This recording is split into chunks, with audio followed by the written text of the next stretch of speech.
അമ്മ, ഈ ജിറാഫിന്റെ നാക്ക് എന്താ ഒരു ഡാർക്ക് ബ്ലൂ അല്ലെങ്കിൽ ഒരു പർപ്പിൾ പോലെ ഇരിക്കുന്നേ?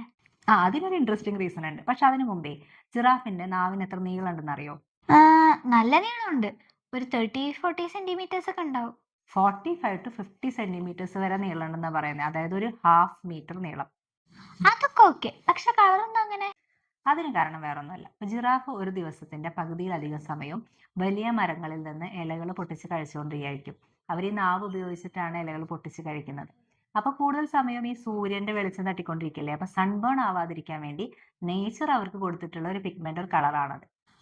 അപ്പോ ജിറാഫ് എല്ലാ മരങ്ങളുടെ ഇല കഴിക്കും? ജിറാഫ് അധികവും കഴിക്കുന്നത് അക്കേഷ്യ മരത്തിന്റെ ഇലകളാണ്. അവർക്ക് ഏറ്റവും ഇഷ്ടം അതാണ്. അക്കേഷ്യയിൽ നിറയെ മുള്ളുകളും ഉണ്ട്. പക്ഷെ ജിറാഫിന്റെ നാവിന്റെ മറ്റൊരു പ്രത്യേകത എന്താണെന്ന് വെച്ചാൽ അത് ഏകദേശം നമ്മുടെ കൈ പോലെയാണ്. അവർക്ക് ഈ നാവ് ഉപയോഗിച്ച് ചുറ്റിപ്പിടിക്കാനും പുൾ ചെയ്ത ഇലകളെടുത്ത് കഴിക്കാനും ഒക്കെ സാധിക്കും. ഈ അക്കേഷ്യയുടെ മുള്ളുകളുടെ ഇടയിൽ കൂടെ പോലും അവർ ഇലകൾ പറിച്ചെടുത്ത് കഴിക്കും.